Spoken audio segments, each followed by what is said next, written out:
What's good, YouTube? It's your boy Afterlife, and we back. Now this one is gonna be I survived a tsunami. I don't know how these niggas gonna survive a tsunami, but we just gonna get straight into it. Cause you know me, I don't do no talking and we don't stop. Should we maybe not drive towards the sea? Bro, it literally says don't go to the coast, immediately go to higher ground. Let's turn around. Dude, literally. I think it's okay. No, let's not go. It's like 5 minutes. Bro, Don't worry guys, we're not gonna die today. Dude, if you see a wave, turn the f around, alright? Yeah. Let's go up there then to see if there's a f***ing wave, man.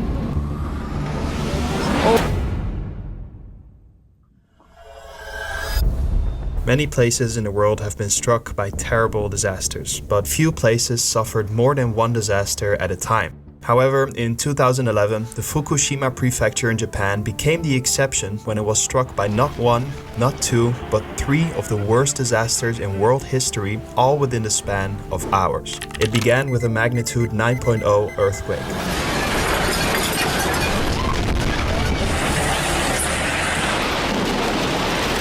It was the 4th most powerful earthquake ever measured on Earth. The earthquake killed hundreds of people across Japan, but unfortunately, this was only the beginning.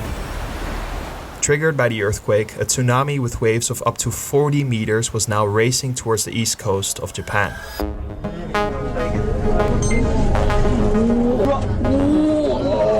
Across Japan's coast, people only had between 20 minutes and an hour to escape.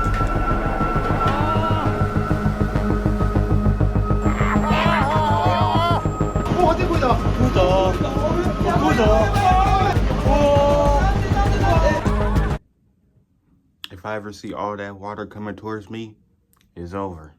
Niggas ain't even gonna try to fight. I could swim though, but niggas just gonna make sure I go get high for my last go out.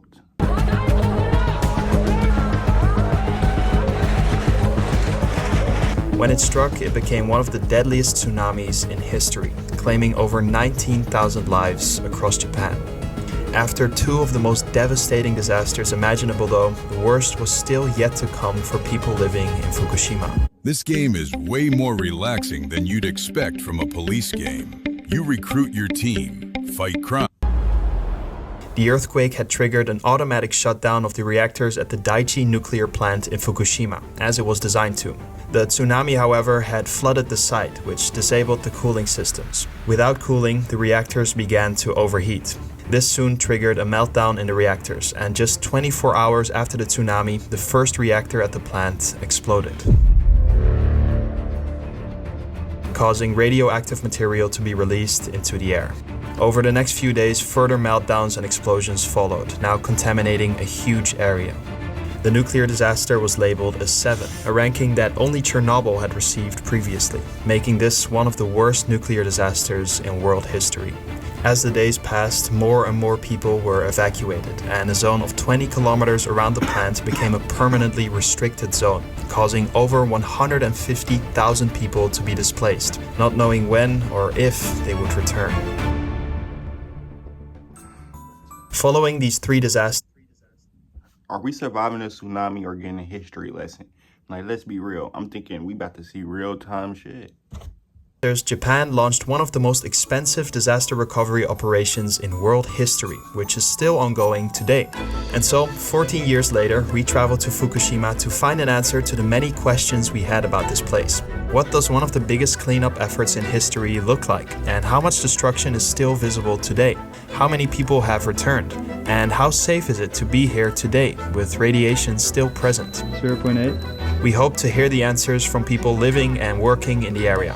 But little did we know that precisely on the day that we went there to make a story about the effects of the 4th biggest earthquake in history, the 6th biggest earthquake in history was about to unfold with its own consequences. we're literally caught in the middle of a tsunami. I'm literally shaking. Tsunami.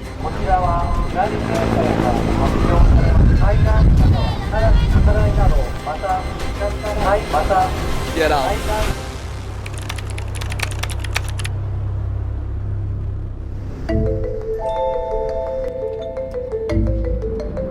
Right, good morning. We are currently heading towards the towns that have been affected most by this disaster. This is the first time we have a community member join us on an adventure. For this story, we were joined by subscriber Boy. How you doing, bro? who would be our driver and translator. There were 4 things that we wanted to experience. First of all, explore as much as possible, get a feel for the area. Second, we wanted to talk to locals and hear their stories. We were also hoping to explore some abandoned buildings, curious to see what we'd find 14 years later. And finally, we wanted to explore these towns at night, as we were told they turn into ghost towns after dark. And so we started by exploring the area. It's interesting, we're already starting to see a lot of signs that we're entering this area, and it feels way different than any other place in Japan.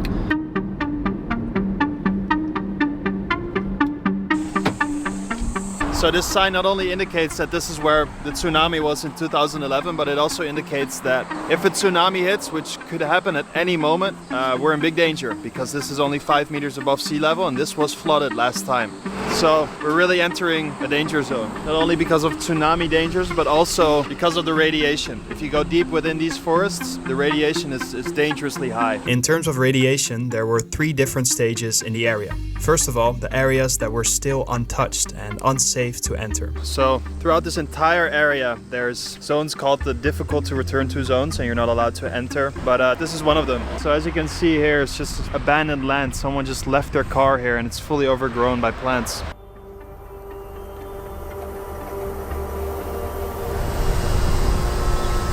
Crazy.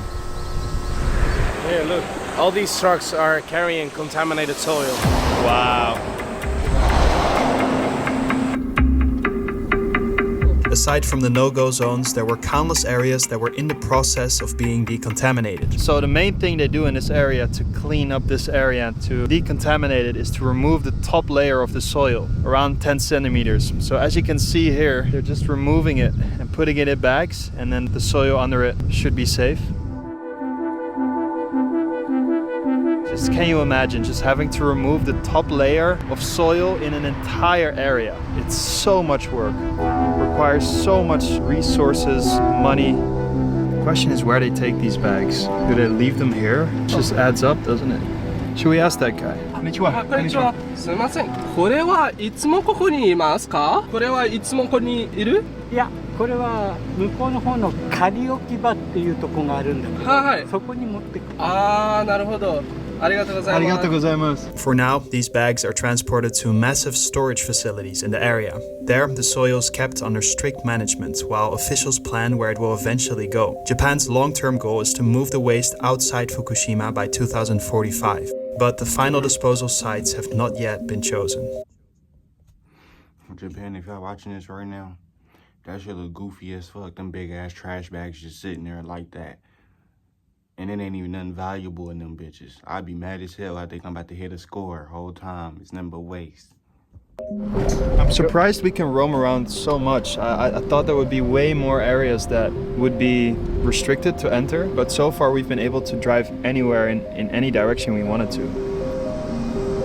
It's just no matter in which direction we drive, there's bags everywhere full of contaminated soil.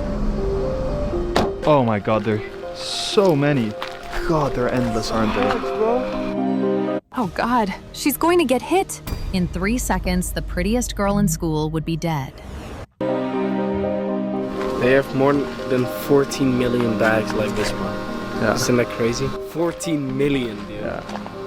Imagine cleaning your house. You clean the walls, you clean the soil in your garden, you clean the roof. Now imagine doing that in an entire freaking area with multiple towns.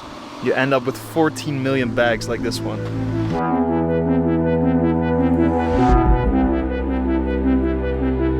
And it's still ongoing. They're still doing this. The more we explored, the more fascinated we became with the endless effects of the disaster. This place really shows the 3 stages of buildings in this area well. First of all, you have a abandoned pachinko hall here. And then you have this site which looks abandoned, but they are, as you can see, working to decontaminate this building and this area. And then here you have the 3rd building, which is just completely new. It looks like someone's living in it. And finally, aside from the no-go zones and the decontamination sites, there were also public areas that were now declared safe. This included neighborhoods, roads, and much of the center of the towns. After having explored a small part of the area, we decided to talk to some locals in the first town of Nami. Konnichiwa. Arigato. He's a fisherman? fisherman. Wow, okay. Can you ask him if he lives here? Okay. Can you ask him where he was during the tsunami?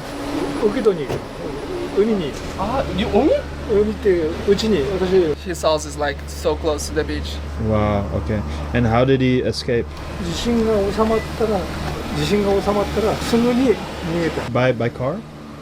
Car? Okay. How many people were in the car? 3 people. Kids. Did he bring anything with him when he fled? Nothing. Nothing? Wow, okay. Okay. Just the body. Yeah. Wow. Was she here in 2011? Yeah. Okay. Can you ask them if they were allowed back into their house or if it was closed off? 戻りたいけど、線量が高いっていうずっとその話があったから戻れないって言って福島の町の方に。あなたの家の荷物で全部なくしたね。荷物？Yeah. Everything was behind. 福島にうちがあるから戻れない。戻りたいのは 100% あるけど、戻れないのも 100%。How does he feel about the future of these towns? ここと双葉、浪江で何を未来思うですか？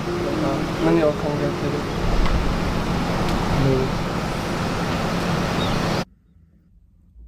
？Alright, we're gonna stop it right here and we're gonna leave back off on Grandpa because I still gotta make a couple more videos for y'all because I forgot. Shit, if y'all enjoyed this bit though, make sure y'all leave a like and comment what y'all want me to react to next. And then shit, leave a sub for your boy. That's if y'all want to. You know, I ain't gonna beg for no subs type shit. But if y'all fuck with me, leave a sub. We gonna be dropping more shit. We gonna be doing more shit. We about to be outside this summer. Hopefully, see what I'm saying? But yeah, shit, we definitely gonna be traveling. So I'm gonna drop more videos for y'all. Just let me know what y'all see or what y'all want to see. It's your boy Afterlife, and I'm out.